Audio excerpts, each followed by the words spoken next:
Naging tahimik ang buhay ngayon ni primera aktres na si Lovie Poe dahil nag-stop muna siya o tumigil sa paggawa ng pelikula at teleserye this year at makikita natin na nasa ibang bansa siya, which is kasama niya ang kanyang hobby, no? Dito naman sa video na ito, makikita na napaka-loose ng kanyang ano tawag dito, parang jacket na kung saan, o kaya sweater, no?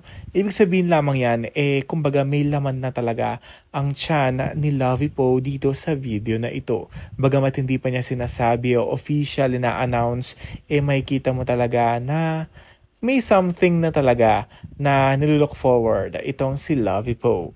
At itong litratong ito may nagpa-picture sa kanya kasi sa isang mall nakuha noong Mayo, kitang-kita mo talaga na may bump na ang tiyan ni Lovie Poe. Ibig sabihin lamang yan dito sa body of work na bench fashion show, buntis na pala dito si Lovie Poe na hindi natin namamalayan dahil sa kanyang napaka-perfect na abs, napaka-good looking, perfect body nitong si Lovie Poe during this era. Kitang-kita mo na ang saya-saya ni Lovie Poe, masaya siya at napaka-grand din ng kanyang atake dito sa bench body of work sa SM Mall of Asia Arena. Isa siya sa mga kumbaga tumatak sa kanyang segment dito sa body of work. At nakita ko rin talaga na pinaghandaan niya talaga ito at kitang-kita mo talaga, look at that body, hindi ba? Hindi mo alam na may laman na pala ang tiyan ni Lovie Poe dito sa event na ito. Siyempre, no, masaya-masaya tayo kay Lovie dahil next chapter na ng life niya ang kanyang ginagawa ngayon, kundi maging private muna at siyempre, pagiging mother soon.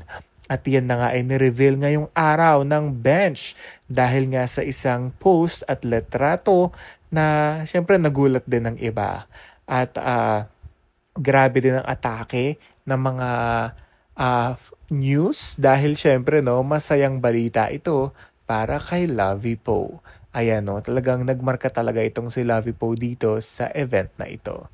At syempre no, blooming na blooming talaga ang ate nyo dahil nga next chapter na ng kanyang buhay ang kanyang gagampanin bilang isang mother. Ito na nga kahapon na ang post na ito at kung kilala nyo si Lovie, malalaman mo na siya. Kaya naman si Carla Abellana, pinangalanan at tinag na nga Lovie Poe, Max, Regine Angeles at si Sunshine Cruz.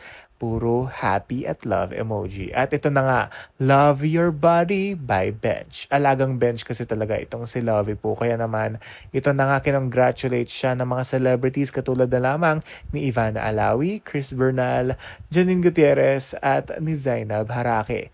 Dagdagan pa ni Doc Hayden Ko, Jackie Rice, Rogen Cruz, Samantha Bernardo at marami pang iba.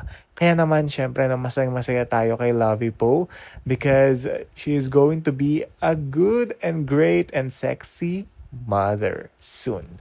Congrats, Lovie!